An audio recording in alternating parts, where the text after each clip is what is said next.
2008லேருந்து அந்த ஆர்சிபி டீமோட ஜேர்னிங்கிறது எப்படி இருந்துச்சு? எக்ஸலண்ட்டாக இருந்தது. நீங்கள் பார்த்தீங்கன்னா இது வரைக்கும் அவங்க வந்து ஆடின இந்த 18 வருஷத்தில் அவங்க கிட்டத்தட்ட 9 தடவை பிளே ஆஃப் போயிருக்காங்க.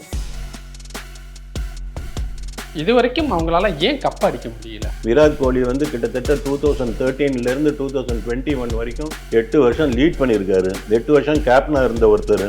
அவங்களுக்கெல்லாம் தெரியாத ஒரு விஷயமா நான் சொல்லிட்டு போகிறேன். இந்த ரேஞ்சு இருக்கிறவங்களால கப் அடிக்கிறதுங்கிறது ரொம்ப கஷ்டம். ஏன்னா கன்சிஸ்டன்சி இல்லைன்னு அர்த்தம். அவங்களுடைய போலிங் வந்து எப்போவுமே நீங்கள் பாருங்கள், ஒரு 15 பேர் டீமில் எடுக்கிறீங்க உதாரணத்துக்கு, அதில் 12 பேட்ஸ்மேன் இருந்தால் என்ன பண்ணுவீங்க? இன்னொரு அவங்கக்கிட்ட இருக்கிற பெரிய ஒரு குறைபாடாக நான் பார்த்தது வந்து, அந்த டீமில் வந்து டீமை விட தனிப்பட்ட பிளேயர்ஸ் ரொம்ப மதிப்பு ஜாஸ்தி இருந்தது. யார் ஏன் இந்த வருஷம் உங்களோட பெர்ஃபார்மன்ஸுங்கிறது எப்படி இருக்கு? இந்த 17 வருஷத்துல இல்லாதது என்ன தனித்துவமா தெரியுது? போலிங் இந்த வருஷம் நீங்கள் பார்த்தீங்கன்னா டச் வுட், திருஷ்டி விழ வேண்டாம் அவங்களுக்கு. போலிங் வந்து சூப்பராக போடுறாங்க. நம்பர் 1 and 2ல் வந்துட்டாங்கன்னா அவங்க நேராக போய் மேலே ஃபைனல்ஸில் உட்கார்றதுக்கு கூட சான்ஸ் இருக்கு. இந்த வருஷம் கப் அடிக்க வாய்ப்பு இருக்கா? எனக்கு என்னமோ அவங்களுக்கு நல்ல வாய்ப்பு இருக்குன்னு தோணுது. இந்த வருஷமும் அவங்க அடிக்கலைன்னா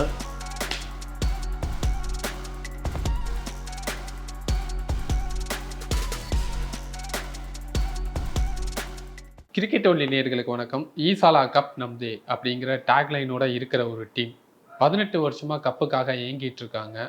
ஸோ இந்த வருஷம் அவங்களோட அந்த பரிமாணமே வேறு மாதிரி தெரியுது. இந்த 17 வருஷம் இல்லாத ஒரு டீமாக இந்த வருஷம் புதுசாக தெரிகிறாங்க. ஆர்சிபி தான் உங்களுக்கே தெரிஞ்சிருக்கும். ஸோ இதை பற்றி நம்மள்கிட்ட பேசுகிறதுக்காக நம்ம கூட இன்றைக்கி கிரிக்கெட் அனலிஸ்ட் ரமேஷ் இணைஞ்சிருக்காரு. அவர் கூட பேசுகிறோம். சார் வணக்கம். சார் வணக்கம் ஈஸ்வர். சார், இந்த ஆர்சிபியை பற்றி பேசுகிறது உங்களுக்கு எவ்வளோ சந்தோஷமாக இருக்கும்? முதல்ல ஆர்சிபி பற்றி எக்ஸ்க்ளூசிவாவா? எக்ஸ்க்ளூசிவா இன்னைக்கு வேற எதை பற்றியும் பேசல. எந்த டாபிக்மே இல்லை, only for RCB. Very good. RCB பற்றி பேசுறது என்றைக்குமே ஒரு சந்தோஷமான ஒரு விஷயந்தான். ஏன்னா ஒரு எக்ஸலண்ட் டீம் ஆர்சிபிங்கிறது. 2008லேருந்து இருக்கிற இன்னி வரைக்கும் ஐபிஎல்லில் இருக்கிற ஒரு சில டீமில் ஆர்சிபியும் ஒன்று. அவங்க வந்து வெரி பவர்ஃபுல் டீம். அன்ஃபார்ச்சுனேட்லி இது வரைக்கும் கப் அடிக்கலைங்கிற ஒரு குறையை தவிர டீம் வைஸ் பார்த்தீங்கன்னா வந்து சூப்பர் டீம். ஆர்சிபி பற்றி பேசுறதுன்னா பேசணும். 2008லேருந்து அந்த ஆர்சிபி டீமோட ஜேர்னிங்கிறது எப்படி இருந்துகிட்ருக்கு? எக்ஸலண்ட்டாக இருந்தது. நீங்கள் பார்த்தீங்கன்னா இது வரைக்கும் அவங்க வந்து ஆடின இந்த 18 வருஷத்தில் அவங்க கிட்டத்தட்ட 9 தடவை பிளே ஆஃப் போயிருக்காங்க. 9 தடவை பிளே ஆஃப் போயிருக்காங்க. 3 தடவை ஃபைனல்ஸ் போயிருக்காங்க. 3 தடவை நம்பர் 3 வந்திருக்காங்க. ஸோ நீங்கள் கிட்டத்தட்ட 18ல் 9ன்னா கிட்டத்தட்ட 50% அவங்க வந்து பிளே ஆஃபில் இருந்திருக்காங்க. It's a reputed team. நீங்கள் வந்து எந்த காரணத்தை கொண்டும் குறைச்சி மதிப்பிடக்கூடிய ஒரு டீமே கிடையாது.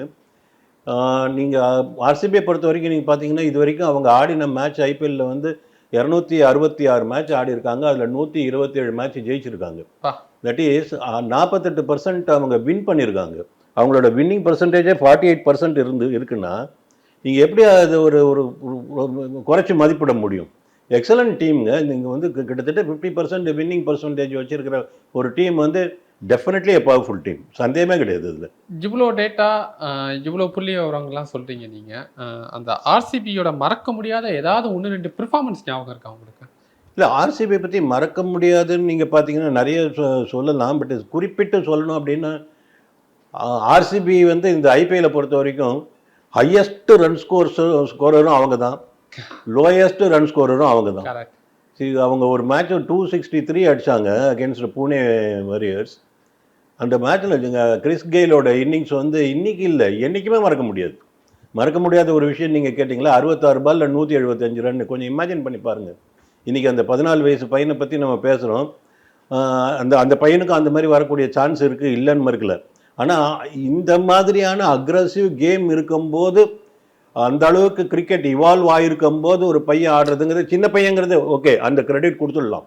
அந்த மாதிரி ஆடுறதுங்கிறது ஒன்று. அந்த மாதிரியான ஒரு கேமு, அந்த மாதிரியான ஒரு பேட்டிங்கை யாரும் விஷுவலைஸ் பண்ணி கூட பார்க்க முடியாத ஒரு சிச்சுவேஷன்.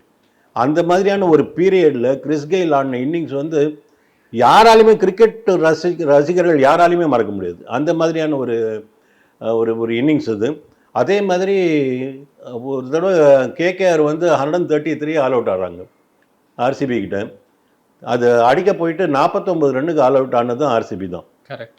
அங்கே தொட்டதும் அவங்க தான், இங்கே விழுந்ததும் அவங்க தான். அந்த அந்த அதில் வந்து கால்டர் நேத்தன் அவர் தான் வந்து 3 விக்கெட் எடுத்தார். அதில் மேன் ஆஃப் த மேட்ச் அவர் தான் வாங்கினார்னு நினைக்கிறேன். கிறிஸ் வோக்ஸ் ஆடினார்னு நினைக்கிறேன் அந்த மேட்ச்சு. ஸோ நீங்கள் பார்த்தீங்கன்னா கிட்டத்தட்ட எல்லா ஃபாரினர்ஸும் வந்து ஒரு ஒன்றுமே இன்னிங்ஸ் ஆரம்பிக்கிறதுக்குள்ளே முடிஞ்சிடுச்சு. அந்த மாதிரியான ஒரு ஒரு மட்டமான ஒரு இன்னிங்ஸும் அவங்க தான் ஆடினாங்க. ஸோ நீங்கள் நிறைய இன்பிட்வீன் அவங்களுடைய நிறைய கிளாஷஸ் இன்ட்ரெஸ்டிங்காக இருந்தால் கூட இது ரெண்டுத்தையும் நீங்கள் குறிப்பிட்டு பேசுகிற மாதிரி தான் இருக்குது. ஆர்சிபியோட கீ பிளேயர்ஸாக நீங்கள் யாரெல்லாம் சொல்லுவீங்க? நிறைய இருக்காங்க. ஆர்சிபியை பொறுத்த வரைக்கும் அவங்களுடைய கீ பிளேயர்ஸ் தான் அவங்களுக்கு மைனஸ் பாயிண்ட்ஸு. என்ன எப்படி சொல்கிறேன்னு கேட்டிங்கன்னா, கீ பிளேயர்ஸ்ன்னு நான் மீன் பண்ணுறது வந்து அந்த லெவலில் இருக்கிற பிளேயர்ஸ். அந்த மாதிரி எக்கச்சக்கமான பிளேயர்ஸ் அவங்கக்கிட்ட. நீங்கள் வந்து ஒரு கல்யாணத்துக்கு பொண்ணு பார்க்கும்போது ஒரு 2 பொண்ணு 3 பொண்ணு பார்த்தீங்கன்னா ஒன்று சூஸ் பண்ணுறது ஈஸி. ஒரு 15-20 பொண்ணை பார்த்தீங்கன்னா சூஸ் பண்ணுறது ரொம்ப கஷ்டம். அந்த மாதிரி அந்த டீமை பொறுத்த வரைக்கும் நீங்கள் விராட் கோலி எடுத்துக்கோங்க, கிறிஸ் கெயில் எடுத்துக்கோங்க, ஏபிடி வில்லியர்ஸ் எடுத்துக்கோங்க, ராஸ் டெய்லர் ஆடி இருக்காரு, தில்ஷன் ஆடி இருக்காரு, இப்போ பேசிட்டே போகலாம். ஜாக் கலிஸ் ஆடி இருக்காரு அந்த டீமுக்கு. பதன்னு பேசி நீங்கள் வந்து வெரி வெரி பவர்ஃபுல் இந்த A+ கேட்டகரி, A++ கேட்டகரி அந்த மாதிரி பிளேயர்ஸ்லாம் ஆடின ஒரு டீம். அதனால் நீங்கள் அது கீ பிளேயர்ஸ்ன்னு சொல்லப்போனால் சொல்லலாம். கோலி, ஏபிடி வில்லியர்ஸ், கிறிஸ் கெயில், வச்சுக்கோங்களேன் ஜாக் காலிஸ், அந்த மாதிரி ஆட்களை சொல்லலாம். அனில் கும்ப்ளே. கரெக்ட். நீங்கள் இவ்வளோ பிளேயர்ஸை சொல்கிறீங்க, ஆனால் இது வரைக்கும் அவங்களால ஏன் கப் அடிக்க முடியல? எவ்வளோ ஸ்டார் A+++ன்னு போட்டே போகிறீங்க, ஆனால் ஒரு தடவை கூட கப் அடிக்க முடியல. பெரிய ப்ரொஃபஷனல்ஸ், அவ்வளோ கோச்சஸ், பெரிய பிளேயர்ஸ். நான் சொன்னேன் இப்போ நான் அடிக்கிற பிளேயர்ஸ்லாம் வந்து பெரிய பிளேயர்ஸு. விராட் கோலி வந்து கிட்டத்தட்ட 2013 2021 வரைக்கும் 8 வருஷம் லீட் பண்ணியிருக்காரு. 8 வருஷம் கேப்டனாக இருந்த ஒருத்தர். அவங்களுக்கெல்லாம் தெரியாத ஒரு விஷயமா நான் சொல்லிட்டு போகிறேன் எதனால் அவங்க அடிக்கலைன்னு. பரவாயில்ல, சொல்லுங்கள். இல்லை பரவாயில்ல, நானும் பாக்கெட்டில் வச்சுட்டு நம்மளுக்கு தெரிஞ்சது வரைக்கும் வேணால் பேசலாம். நம்மளுக்கு என்ன சொல்லலாம், எப்போவுமே எந்த ஒரு டீமாக இருந்தாலுமே ஈஸ்வர், இப்போ ஒரு கிரிக்கெட் டீம் வந்து நீங்கள் பார்த்தீங்கன்னா 170 ரன்னு ஒரு T20ன்னு வச்சுக்கோங்களேன், 170 ரன்ஸ் பேட்டிங்கில் அடிக்கிறாங்க. அந்த 170 டிஃபெண்ட் பண்ணக்கூடிய அளவுக்கு அவங்கக்கிட்ட போலிங் இருக்குது. அப்படி இருந்தால் தான் அந்த டீமுக்கு வந்து வின்னிங் பாசிபிலிட்டி ஜாஸ்தி இருக்கும். அதனால் அவங்க தான் ஜாஸ்தி கப்ஸ் அடிக்க முடியும். நீங்கள் வந்து நான் அடித்தா வச்சா என்னது வச்சா குடுமி சரைச்சா மொட்டைன்னு சொல்கிற மாதிரி அந்த மாதிரி இருந்தீங்கன்னா, நம்ம பேசினோம் பார்த்தீங்களா, 263-49.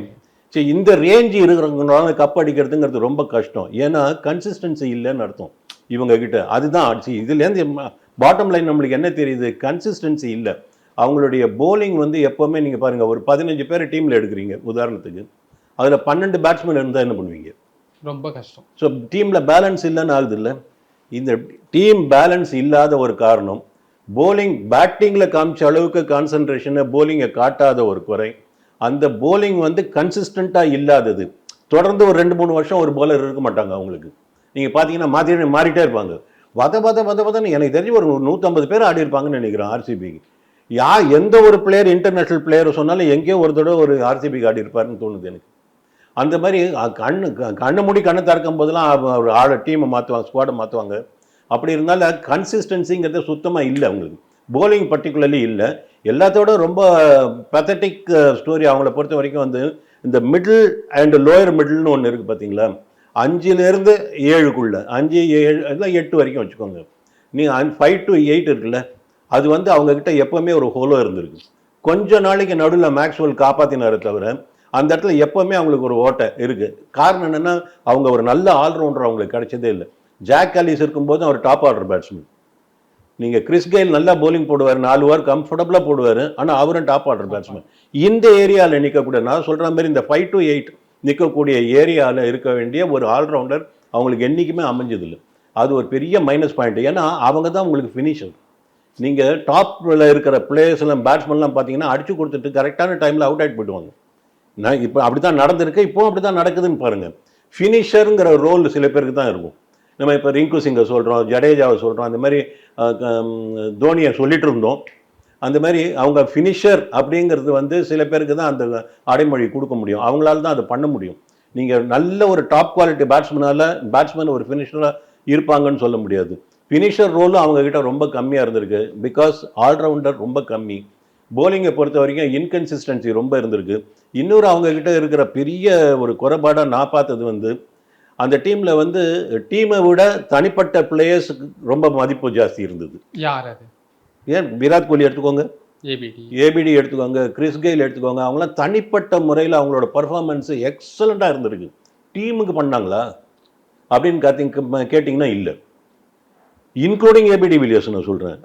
அவர் அடித்த எத்தனை மேட்ச் ஆர்சிபி ஜெயிச்சிருக்காங்கன்னு நீங்கள் பார்த்தீங்கன்னா ரொம்ப கம்மியாக இருக்கும். பட் பவர்ஃபுல் இன்னிங்ஸ் ஆடி இருக்காரு. No doubt about it. Virat Kohli ஆடாத இன்னிங்ஸாக நம்ம பார்க்காது தான். அதுவும் சேஸ்லலாம் அவர் பிரமாதமாக பண்ணியிருக்காரு. பட் எண்ட் ஆஃப் த டே நீங்கள் பார்த்தீங்கன்னா எங்கே போயிருக்கணும் இந்த மாதிரி டீமுக்கான ஸ்கோரா இருந்ததா இல்லை. டீமுக்கான ஸ்கோரை மட்டும் இல்லை, நான் சாதாரணமாகவே ஒரு தனி மனித வழிபாடு அங்கே ரொம்ப ஜாஸ்தி இருந்தது அந்த டீமோட காஸ்ட்டில். டீமை விலை கொடுத்து ஒரு தனி மனித வழிபாடு அங்கே நடந்திருக்கு. அது ஒரு பெரிய முக்கியமான காரணம் அவங்கள பொறுத்த வரைக்கும். So players have been considered as bigger than the team. அதனால டீம் யூனிட்டி இல்லை. இன்கன்சிஸ்டன்ட் போலர்ஸ் அது இல்லை. Middle order and lower middle order allrounders ப்ராப்பராக இல்லை. கேப்டன்சியை பொறுத்த வரைக்கும் நீங்கள் சொல்லணும் அப்படின்னா 8 வருஷம் கோலி லீட் பண்ணியிருக்காரு. கோலியோட கேப்டன்சி நீங்கள் நம்மளுக்கு நல்லா தெரியும் அவர் எப்படின்னு. அவருடைய கேப்டன்சியை பற்றி நம்ம கமெண்ட் அடிக்கிற அளவுக்கு எதுவும் கிடையாது இன் டேர்ம்ஸ் ஆஃப் ஃபிகர்ஸ். ஸ்டாட்டிஸ்டிக்ஸை எடுத்து பார்த்தீங்கன்னா அவருடைய பர்ஃபார்மன்ஸ் எக்ஸலண்ட்டாக இருந்திருக்கு. பட் எப்போ இருந்திருக்கு அப்படின்னு நீங்கள் பார்த்தீங்கன்னா அவருக்கு தேவையான அவர் கைக்குள்ளே போகக்கூடிய க்ளவுஸாக ஒரு கோச் அமையிற போது தான் அது இருந்திருக்கு. அவருக்கு கைக்குள்ளே போக முடியாத ஒரு கோச்சாக இருந்தாருன்னா அங்கே அவருடைய கேப்டன்சி பரிமளித்ததே இல்லை. நீங்கள் ஆர்சிபியை பொறுத்த வரைக்கும் நீங்கள் பார்த்தீங்கன்னா கோச்சஸ் நீங்கள் வெங்கடேஷ் பிரசாதில் ஆரம்பித்து கோச்சஸ் மட்டும் இல்லை, மேனேஜ்மெண்ட் ஸ்டாஃபே எடுத்துக்கோங்க. பிரசாதில் ஆரம்பித்து பிரிஜேஷ் பட்டேல் இருந்திருக்காரு, ஆஷிஷ் நாயரா இருந்திருக்காரு, வேற என்ன ஒரு வதன்னு ஒரு கூட்டம் இருந்திருக்காங்க. வெட்டோரி இருந்திருக்காரு, பிளேயராகவும் இருந்திருக்காரு. கும்பலேக்கும் அவருக்கும் கோலிக்கும் ஒத்தே வராது. கும்பலே லீட் பண்ணியிருக்காரு. ஸோ இதெல்லாம் இருக்கு. உங்களுக்கு வந்து இவரோட ஜெல் ஆக முடியாத, எதுக்கு சொல்ல வரேன்னா இது எல்லாமே நீங்கள் வந்து டீம் யூனிட்டியில் வந்து அஃபெக்ட் ஆகும். அந்த மாதிரி டீம் யூனிட்டி அஃபெக்ட் ஆனது கூட அவங்களுக்கு ஒரு காரணமாக இருந்திருக்கு. ஓகே சார், இவ்வளோ வருஷம் நம்ம 17 வருஷத்தை கடந்து வந்துட்டாங்க ஆர்சிபி. இந்த வருஷம் உங்களோட பெர்ஃபார்மன்ஸுங்கிறது எப்படி இருக்குது? இந்த 17 வருஷத்தில் இல்லாதது என்ன தனித்துவமாக தெரியுது? போலிங் மெயினாக இவ்வளோ நேரம் நான் பேசிட்டு இருந்தேன்னா அவங்ககிட்ட போலிங் இன்கன்சிஸ்டண்டாக இருந்ததுன்னு. அவங்ககிட்ட இன்கன்சிஸ்டண்டாக போலிங் இருந்ததில் இன்னொரு காரணம் கூட இன்ஜுரி ப்ராப்ளம் இருந்தது போலர்ஸுக்கு நிறைய பேர். அதே மாதிரி திடீர்னு பாதியில் ஊருக்கு போயிடுவாங்க, அந்த மாதிரிலாம் இருந்திருக்கு. ஸோ இந்த வருஷம் நீங்கள் பார்த்தீங்கன்னா டச்வுட் திருஷ்டி விழ வேண்டாம் அவங்களுக்கு. இது வரைக்கும் அவங்களுக்கு எந்த இன்ஜுரி ப்ராப்ளமும் இல்லை. ஆனால் போலிங் வந்து சூப்பராக போடுறாங்க. ஒரு right arm foreign fast bowler Hazlewood இருக்காரு. Right arm Indian fast bowler Bhuvi இருக்காரு. Left arm Indian fast bowler Yash Dayal பியூட்டிஃபுல்லாக போடுறாரு. ரைட் ஆம் லெக் ஸ்பின்னர் சுயேஷ் சூப்பராக இருக்காரு. கதி கலக்கிறாரு திடீர்னு. அங்கே கேகேஆர்லேருந்து பிடிச்சி இழுத்துட்டு வந்து இங்கே போட்டு அவர் வேறு லெவலில் போட்டுட்ருக்காரு. இங்கே எல்லாத்தோட ஒரு பெரிய ஒரு லிங்க் பின் வந்து அந்த டீமுக்கு போலிங்கில் வந்து குருணால் பாண்டியா. அவருடைய பர்ஃபார்மன்ஸு, நான் வந்து குருணால் பாண்டியாவுடைய பெரிய ரசிகன் இல்லை. எனக்கு வந்து அவருடைய கேம் வந்து அவ்வளோ பிடிக்காது. ஆனால் உழைப்பாளி, பயங்கரமான உழைப்பாளி. அவர் தனக்குன்னு கொடுத்த ஒரு ரோலை செம்மையாக செஞ்சு முடிக்கணும்னு எதிர்பார்க்குற ஒரு ஆள். நிறைய லிமிட்டேஷன்ஸ் உண்டு அவருக்கு. வந்து ஒரு பெரிய ஃப்ளாம்பாயிண்ட் எந்த ஒரு சுச்சுவேஷன்லையும் எந்த ஒரு விஷயத்தையும் பண்ணக்கூடிய ஒரு பிளேயர் இல்லை. தனக்குன்னு ஒரு எல்லை உண்டு. அந்த எல்லைக்குள்ளே அவருடைய பர்ஃபார்மன்ஸ் நீங்கள் பார்த்தீங்கன்னா பர்டிகுலர்லி இந்த வருஷம் மும்பைக்கும் ரொம்ப நல்லா பண்ணியிருக்காரு. இந்த வருஷம் வந்து சூப்பராக பண்ணுறாரு. அதனால அந்த போலிங் டீம் பார்த்தீங்கன்னா அப்படியே நின்றுடுச்சு. நான் மறுபடியும் சொல்கிறேன், இது அவர் அவசகுணமாக போக வேண்டாம், திருஷ்டி விழ வேண்டாம். நான் சொன்ன இந்த போலர்ஸில் ஒரு ஆளுக்கு ஏதாவது அடிக்கடி பட்டு அவர் உள்ளே உட்கார்ற மாதிரி நிலைமை வந்தால் இந்த ஆர்சிபியோட பர்ஃபார்மன்ஸே மாறும். ஆனால் அது வரைக்கும் அவங்க அந்த டீமை அப்படி கட்டுக்கோப்பாக எடுத்துகிட்டு போகிற வரைக்கும் நல்லது. ஓவர் ஒர்க்கு கொடுக்காம அந்த மாதிரிலாம் போலர்ஸை வந்து அழகாக ட்ரீட் பண்ணிட்டு போனாங்கன்னா ரொம்ப நல்லது. அந்த விஷயத்தை பொறுத்த வரைக்கும் ரஜத் பட்டிடார் பியூட்டிஃபுல்லாக பண்ணிகிட்ருக்காரு. இது வரைக்கும் தனிப்பட்ட முறையில் அவருடைய பேட்டிங் பெருசாக பரிமளிக்கலை. விராட் கோலி சூப்பராக ஆடிட்டுருக்காரு. சேசஸ்லாம் பிரமாதமாக பண்ணுறாரு. இப்போ தான் கொஞ்சம் கொஞ்சமாக சால்ட்டுக்கு பேட்டில் பால் பட ஆரம்பிக்குது. நல்லா இருக்குது. டீம் நல்லா ஜெல் ஆகிட்டு வந்துட்டுருக்கு. பியூட்டிஃபுல்லாக இருக்குது. நல்ல 10க்கு 6 ஜெயிச்சிட்டாங்கல்ல. நல்ல வின்னிங் ஸ்ப்ரீயில் இருக்காங்க. ஒன்றும் ப்ராப்ளம் இல்லை. அதுவும் ரெக்கார்டு வேறு பண்ணியிருக்காங்க. அவையில் தொடர்ந்து 6 மேட்ச் வின் பண்ண ஒரு டீமாக அவங்க தான் இருக்காங்க இப்போ. பாருங்கள், அதுவும் அவையில். அப்படி இருக்கும்போது நம்பர் 1 and 2ல வந்துட்டாங்கன்னா அவங்க நேராக போய் மேலே ஃபைனல்ஸில் உட்கார்றதுக்கு கூட சான்ஸ் இருக்கு.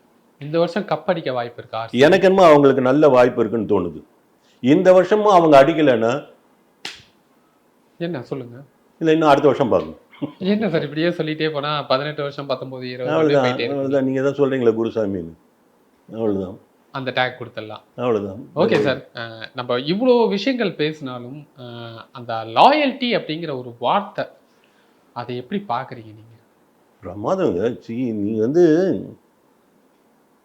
ஏதாவது சொல்லாமல் இருக்க வழி இல்லை. இந்த வருஷம் நீங்கள் பார்த்தீங்கன்னா சிஎஸ்கேயோட பர்ஃபார்மன்ஸ் வந்து ரொம்ப பேத்தட்டிக்காக இருந்தது. நம்ம இந்த மாதிரி கட்சி மாறுறதெல்லாம் அரசியலில் தான் பார்த்துருக்கோம். திடீர்னு இந்த யார் எந்த குதிரை வின் பண்ண போதோ அந்த குதிரை மேலே பணம் கட்டுறதுன்னு சொல்லிட்டு டக்குன்னு கட்சி மாறி இந்த ஆளுக்கு வின் பண்ணுற பாசிபிலிட்டின்னு சொன்னால் அவங்களோட அலையன்ஸ் போயிடுவாங்க. அந்த மாதிரி சேப்பாக்கில் ஆர்சிபிக்கு அகேன்ஸ்டாக நடந்த மேட்ச்சில் ரெட்டு ஷர்ட்ஸு எக்கச்சக்கமாக இருந்தது. நீங்கள் பாருங்கள், சேப்பாக்கில் உலகத்தில் எங்கே சிஎஸ்கே ஆடினாலும் மஞ்சளை தவிர எதுவுமே பார்த்ததில்ல.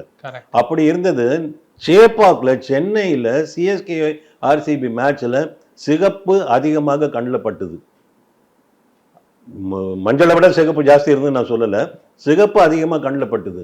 அந்த அளவுக்கு மும்பை ஆடும்போது கூட ப்ளூ கண்ணில் படுறதில்லை. ஆனால் இவங்களுக்கு அந்த மாதிரி இருக்குது. Fan base fantastic fan base அவங்களுக்கு. அது கூட அவங்களுக்கு ஒரு பெரிய மைனஸ் பாயிண்ட்டு. ஏன்னா எக்ஸ்பெக்டேஷன் ரொம்ப ஜாஸ்தி இருக்குது. இந்த மேட்ச் அடிச்சுடுவாங்க, இந்த வாட்டி கப்பு நம்மளுக்கு தான். என்னது இன்னும் சொன்னீங்களே, என்னது ஈசாலா கப்பு நம்மதே, இப்படி சொல்லி சொல்லி சொல்லி அவங்க மேலே எப்படியே அந்த வடிவேலு சொல்கிற மாதிரி ரணகளாக ஆகிட்டாங்க அந்த டீமை போட்டு. அவர் ரொம்ப ப்ரெஷர் கொடுக்காம அந்த அந்த அந்த ஃபேண்டம்லாம் கூட கொஞ்சம் கூலாக இருந்தாங்கன்னா இன்னும் அவங்க பர்ஃபார்மன்ஸ் நல்லாயிருக்கும். பட் லாயல்ட்டி நீங்கள் எங்கேயாவது பார்த்துருங்களா? 18 வருஷமாக ஒரு ஜெயிக்காத ஒரு டீமுக்கு இந்த அளவுக்கு ஒரு ஃபேன் பேஸ் இருக்குது அப்படின்னு சொன்னால் ஹேட்ஸ் ஆஃப் டு தெம். அதுக்கு என்ன காரணம்னு நீங்கள் அடுத்த கேள்வி கேட்பீங்க. எனக்கு ஈஸ்வரை பற்றி தெரியும். அதுக்கு விராட் கோலி ஒரு முக்கிய காரணம். விராட் கோலி ஆர்சிபிலேருந்து வெளியே எடுத்துட்டிங்கன்னா இந்த ஃபேன் பேஸ் அவங்களுக்கு இருக்காது. ஏன் சார், இப்போ மும்பைக்கு வந்து சச்சின் விளையாடிட்டு இருந்தாரு. சச்சினுக்கான ஃபாலோவர்ஸ் தான் நிறைய பேர் மும்பை இந்தியன்ஸை லைக் பண்ணிட்டு இருந்தாங்க, பிடிச்சிருந்தது. அதுக்கப்புறம் ரோஹித்னு வந்தோன்னே அவரை ரீப்ளேஸ் பண்ணார்ல, அந்த மாதிரி யாரும் ரீப்ளேஸ் பண்ண வாய்ப்பு இல்லையா? மும்பை இந்தியன்ஸில் வந்து சச்சின்காக தான் பார்த்துட்டு இருந்தாங்கன்னு யார் சொன்னாங்க உங்களுக்கு? மும்பை இந்தியன்ஸை பிடிச்ச நிறைய பேருக்கு சச்சினை பிடிச்சிருக்கும் சார். இது இந்த T20 ஐபிஎல்னு வரும்போது அந்த மாதிரியான கேமுக்கு வந்து தன்னை தயார்படுத்திட்டு வந்தவர் ரோஹித் சர்மா. ரோஹித் சர்மா மாதிரி ஆட்களால் தான் மும்பை இந்தியன்ஸுக்கு பேர் இருந்தது. சச்சின் டெண்டுல்கருக்கு T20னால சச்சினுக்கு பேரே கிடையாது. எத்தனை மேட்ச் அடிச்சு ஜெயிச்சிருக்காரு? ஓகே, அப்படியே ரோஹித் சர்மாவை எடுத்துங்க, ஹர்திக் பாண்டியா. ரோஹித் சர்மா இருக்கிற வரைக்கும் அதுக்கு ஒரு மரியாதை உண்டு. மும்பை இந்தியன்ஸை பொறுத்த வரைக்கும் சொல்கிறேன். நீங்கள் ரோஹித் சர்மாவை, அதனால தான் அந்த மாதிரி ஒரு ஃபேன் பேஸு குறைஞ்சிடக்கூடாது அப்படிங்கிறதுனால தான் ரோஹித் சர்மாவை கொஞ்சம் கொஞ்சமாக கட் பண்ணுறாங்க அந்த மேனேஜ்மெண்ட். இப்போ பாருங்கள், கேப்டன்சி ரிமூவ் பண்ணிட்டு இப்போ இம்பாக்ட் பிளேயராக வராது. அந்த மாதிரி பண்ணியிருக்காரு. பட் ரோஹித் சர்மாவும் எப்படிப்பட்ட ஆள் நீங்கள் பார்த்தீங்கன்னா, அவர்கிட்ட கேப்டன்சி இருக்கும்போது அவருடைய ப்ரெசன்ஸ், அந்த ஃபீல்டில் அவரோட ப்ரெசன்ஸுங்கிறது எங்கே பார்த்தாலும் அவர் தெரிவார். அப்படி இருக்கும். அட்லீஸ்ட் நம்மளுக்கு வந்து டிவி கவரேஜில் அந்த மாதிரி காட்டுறோன்னு வைங்களேன், அப்படி இருப்பார். அவர் இல்லாத போது நீங்கள் பார்த்தீங்கன்னா ரோஹித் சர்மாங்கிறது கொஞ்சம் கொஞ்சமாக ஒரு ஃபேனோட மனசுக்குள்ளேருந்து அப்படியே மறைய ஆரம்பிக்கும். பிச்சை எடுக்கிறாங்க வெளில. அப்படி ஆமாம், டெலிபரேட்டாக பண்ணுறாங்க அது ஏன்னா அது இம்பேக்ட் வரக்கூடாதுன்னு அது ஆர்சிபி பண்ண தவறுறாங்க. இன்றைக்கும் கோலி மேலே தான் ஒரு என்ன சொல்லலாம், ஒரு ஃபோக்கஸ் இருந்துகிட்டே இருக்குது. கோலியும் தன்னை மார்க்கெட் பண்ணிக்கிறதுல மண்ணை அவர் வந்து, அதாவது ஒரு இது சிரிக்கிறதுக்கு இல்லை, தன்னை மார்க்கெட் பண்ணிக்கணும் ஒருத்தர். நம்மக்கிட்ட என்ன தான் டேலண்ட் இருந்தாலும் சரி, உங்களுக்கும் சொல்கிறேன், உங்களையும் நீங்கள் போய் உங்கள் மேனேஜ்மெண்ட்கிட்ட பேசும்போது நீங்கள் பேசுகிற விதம் வந்து நீங்கள் எடுக்கிற ப்ரோக்ராமை மட்டும் இருக்கக்கூடாது. அதை தவிர உங்கள் மேலே உங்களை பார்க்கணும், அந்த மாதிரி இருக்கணும். அதை கோலி பர்ஃபெக்டாக பண்ணுறாரு. யாரோ பிடிச்ச கேட்சுக்கு, யாரோ போட்ட போலிங்க்கு, எவனோ அவுட் ஆனதுக்கு இவர் குதிக்கிற குதி இருக்கு பாருங்க, கேமரா அவர் பக்கம் திரும்புது இல்லை, அதுதான் அவர் எதிர்பார்க்குறாரு, திருப்ப வைக்கிறாரு. அதுதான் அவர் எதிர்பார்க்குறாரு. This is what is called marketing, seeking the attention, இழுக்கிறது. அந்த மாதிரி பண்ணியே அவர் வந்து தனி மனித ஒரு ஃபிகராக தலைக்கு பின்னாடி ஒரு ஒளிவட்டம் தெரியுமே, அந்த மாதிரி தன்னை ஆக்கிக்கிட்டார் அவர். இனிமேல் அதுலேருந்து அவர் வெளியே வர முடியாது. அதனால கோலிங்கிற ஒரு ஆளை ஆர்சிபியிலேருந்து அப்படி எடுத்து வெளியே வச்சுட்டிங்கன்னா ஆர்சிபி மேலே இருக்கிற மவுஸுங்கிறது இப்படி இறங்கும். அட்லீஸ்ட் ஃபார் சம் டைம் ஒரு 1 or 2 இயர்ஸ்க்கு இறங்கும். ஓகே சார், எனக்கு லாஸ்ட்டாக ஒரு கேள்வி. கோலியோட அந்த அக்ரஷனை ஆன் கிரவுண்டில் எப்படி பார்க்குறீங்க நீங்கள்? எனக்கு பிடிக்காது. He is matured enough to control all these things. வந்து என்னை பொறுத்த வரைக்கும் he setting a very bad example. ஏன்னா நிறைய நான் இதுக்கு வாட்டி மேலே அதை பற்றி பேச விரும்பல. நிறைய எனக்கு கீழே வாட்டி கமெண்ட்ஸில் நான் வாங்க விரும்பல.